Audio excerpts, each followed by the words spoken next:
Hello everyone and welcome to Changeling Gaming. Today I'm going to be teaching you how to play Spirit Island. Spirit Island is a level 3 play-to-learn game designed by R. Eric Roos and published by Greater Than Games for 1 to 4 players that takes on average an hour and a half to 2 hours to play, though newer players will take longer. In Spirit Island, we take on the role of various nature spirits on a remote island that have been awakened in response to colonizing forces that are destroying our island home. We must rise up and fight together to eliminate these invasive forces and reclaim the land for ourselves. One note is that there are adversaries and scenarios that are possible to play through that make the game more challenging, all of which we won't be covering in this particular video. Setup. Begin by setting up the invader board to one side of the play area. Count out 4 fear tokens for each player and place them in the fear pool.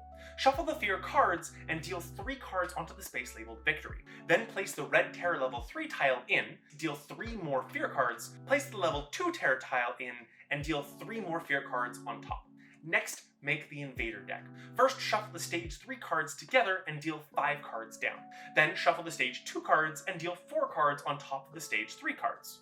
And finally, shuffle the stage 1 cards and deal 3 on top of the stage 2 cards, finishing the invader deck. Do not shuffle it from here. Finally, randomly select one of the blight cards and set it healthy side up without taking a look at the other side, and place a number of blight tokens on top as directed by the card. In this example, 2 blight tokens per player. Next, we'll set up the island. There is a stylized map on one side of the board, and one side that is more thematic. The thematic boards are slightly more challenging and harder to navigate, and have their own setup on page 23 of the rulebook. For today, we'll set up with the stylized board. If playing with 2 players, set up the boards like so. If playing with 3 players, set up the boards like so. If playing with 4 players, set up the boards like so. Now, populate the island with the starting invaders, Dahan, and Blight, all taken from the box supply. You'll have to look closely at the corners of the different terrain types to locate the symbols telling you which pieces need to be placed in each location. Gather the remaining supply of cities, towns, explorers, and Dahan and place them nearby. Set out the energy nearby so everyone can reach. Shuffle the deck of minor powers and the deck of major powers and place those nearby. Now it is time for every player to select a spirit from the available spirit panels, as well as choosing the presence pieces of a single color and their associated defense/reminder tokens.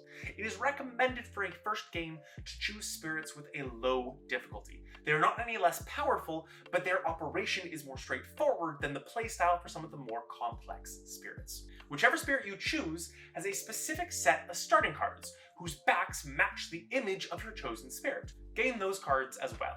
On the first side of the player board, there is a section detailing where your spirit's presence starts on the map. Follow those instructions, then flip the board back over and populate the presence spaces with dotted circles with your remaining presence tokens. Note that each spirit has their own starting board. The final step of the setup is to perform a single explore action for the invaders. Flip over the top card from the invaders deck and place an explorer in every location that matches that land type that is adjacent to or contains a town or city, or that is adjacent to the ocean. Finish by placing this card in the build slot on the invader board. There are also player aids to hand out, 2 cards per player that are double-sided.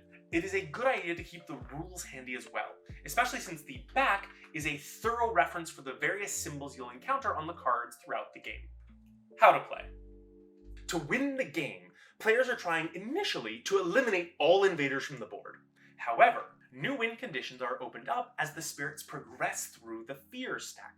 When all the fear tokens from the fear pool have been moved to the generated fear, the top fear card is moved to the earned fear card section of the board. If this reveals one of the cardboard fear sections, then move that over to the terror level side of the board to overwrite the old win condition in favor of the new win condition. At terror level 1, the base level, all invaders must be eliminated to win. At terror level 2, all towns and cities must be eliminated to win. At terror level 3, only the cities must be eliminated to win. And at terror level 4, the spirits instantaneously win the game. The spirits win the second their win condition is met. They do not have to survive to the end of the round to claim their victory. The game is played in several phases per round. The Spirit phase, Fast Power phase, Invader phase, Slow Power phase, and Cleanup phase. In the Spirit phase, players select which of their core growth options they want to use from the top of their player board. Each of these growth options will usually comprise of at least 2 different symbols, indicating different actions that can be taken to set up for the rest of their turn. The symbols typically comprise the following: an option to place their presence somewhere on the board, a certain distance from a current site with presence, and sometimes where other conditions are met, like having Dahan in the target location or a land of a certain terrain type. These presence tokens are taken from the presence tracks in whatever order the spirit wishes, potentially revealing additional card plays, increasing the energy gained, or adding additional element symbols the spirit has access to. An option to gain additional energy. An option to play additional cards. An option to gain additional power cards, drawing 4 cards from the deck of their choice, either minor or major powers, and keeping 1 of the 4 cards drawn. Though if they draw from the major powers deck, they must also remove 1 card from any of the cards they have. If they choose a minor power, it goes to the discard pile, but if they choose one of their original powers, remove it from the game. Finally, all spirits have an option somewhere to reclaim the cards they have in their discard pile and place them in their hand. Next, players gain energy according to their choice of growth and their standard energy regeneration, as noted by the spaces that have been cleared in these central presence tracks. These presence tracks also dictate how many cards a player can play during their turn, provided they have the energy to do so. Now is the time, though, for all the players to discuss and plan their strategy for the rest of the round, because it is time to decide all the cards each player is going to play and pay the energy for those power cards. It is worth noting that there is no order in which the players will activate their power cards beyond whether they are fast or slow, as determined by these symbols.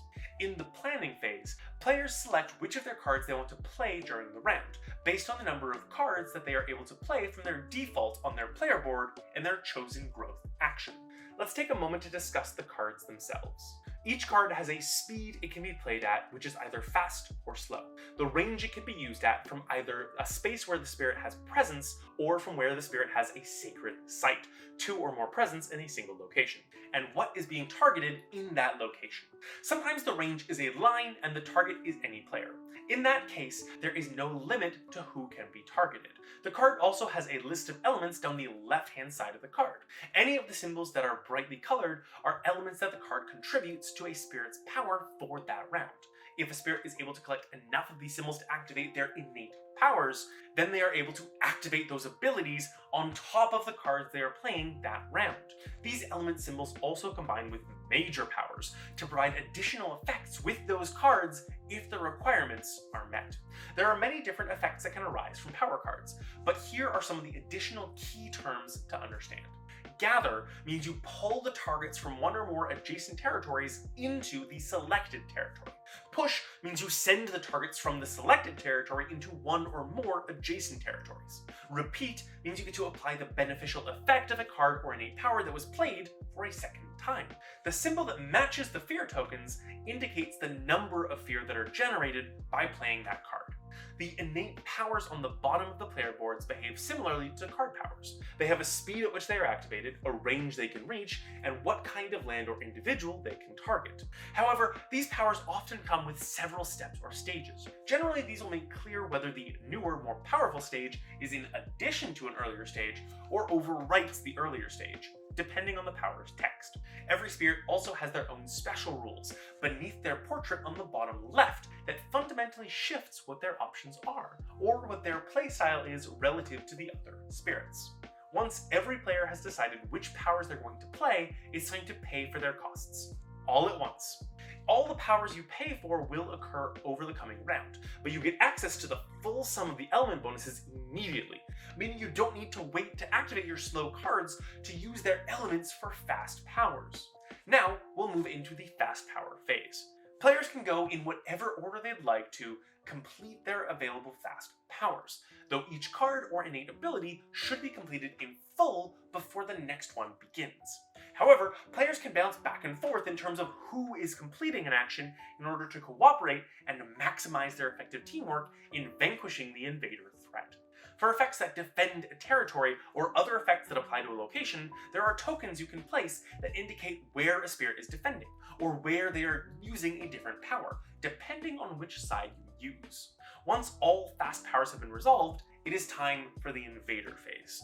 The invader phase has several sub-steps. The blight phase once triggered, the fear phase if cards have been gained, then the ravage, build, and explore phases for the invaders before finally advancing all the invader cards one space.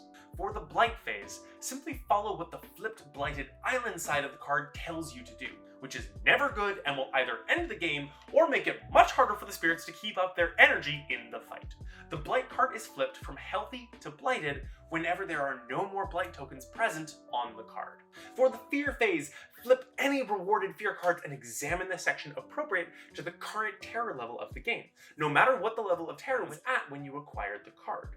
Follow the effects on the card and gain their benefits, though note that removing invaders from the board is not the same as damaging or destroying them and generally does not generate additional fear. After fear, we move on to the ravaging phase, the most dangerous invader phase. In the Ravage phase, the invaders deal damage to the lands specified by the card in the Ravage slot, and the Dahan in those lands based on the strength of the pieces. Each explorer deals 1 damage, each town deals 2 damage, and each city deals 3 damage. Add up the total amount of damage and subtract any defense being applied by the spirits to the land. Deal the remaining damage to the Dahan. Each Dahan has 2 life, and you must apply 2 damage to a single Dahan before moving on to the next. If the damage being dealt is 2 or more, place a single blight token in the land being damaged. A blight token being placed causes each player who has a presence token in that land to have to remove one of their presence tokens from that land. If the land already had a blight token, then you have to place a single additional blight token in an adjacent territory. After the invaders deal damage, even if they deal no damage, but not if there was no ravage action, then any surviving Dahan fight back. Each Dahan deals 2 damage, which can be assigned however the players want to the invaders. Note that every town destroyed adds 1 fear from the fear pool to the fear generated pile, and every city destroyed adds 2 fear. To help track damage dealt to the Dahan and invaders that doesn't eliminate them immediately, Dahan can be placed on their heads to indicate 1 health remaining, while towns can be placed on their side to indicate 1 health remaining, and cities can be placed like so to indicate 2 health, and like so to indicate 1 health. After the Ravage phase is the Build phase, in which invaders will build towns and cities in the lands specified by the card in the Build slot. The default is building a town in any of the designated lands, but if towns are more numerous than cities, a city is built instead. After the Build phase is the Explore phase, in which a new card is revealed from the top of the deck, and this determines into which lands the invaders will spread. Any lands that are adjacent to another land with a city or town, or on the coastline, which is all spaces adjacent to the ocean space. Once the Explore phase is complete, move all the invader cards over 1 space. So the Ravage card is discarded, the Build card becomes the next round's Ravage card, and the Explore card becomes the next round's Build card. Now we move into the Slow Power phase. Players go in whatever order they'd like to complete their available slow powers, though each card or innate ability should be completed in full before the next one begins. However, players can bounce back and forth in terms of who is completing an action in order to cooperate and maximize their effective teamwork in vanquishing the invader threat. Finally comes the Cleanup phase, referred to in this game as time passing. At this juncture, the power cards played during this round are placed in players' personal discard piles. Any tokens to reflect defensive powers or other effects are removed from the board, and any injured Dahan and invaders return to full strength. The loss conditions to be wary of are as follows. If ever the invader deck runs out of cards, if the island becomes blighted, it could either be an instant loss or open up a new loss condition to be wary of, and if any one of the spirits loses all of their presence on the board, then the team instantly loses. Some keys to victory include leaning into your innate powers. Try to match the necessary elements as much as possible and play to try and unlock those innate powers where you can. Keep in mind the range of your powers and whether you need sacred sites to use those powers. Try to spread yourself out to where you can help all the other spirits and have the sacred sites near where you need them to affect nests of invaders. Wherever possible, try to eliminate the explorers before they get a chance to build a town. It is much easier to remove invaders before they put down roots. So go out and fight to defend your home from the invasive forces, driving them back to the countries they came from, and leave your island to recover and thrive, free from the colonizing forces that seek to undo the delicate balance of life.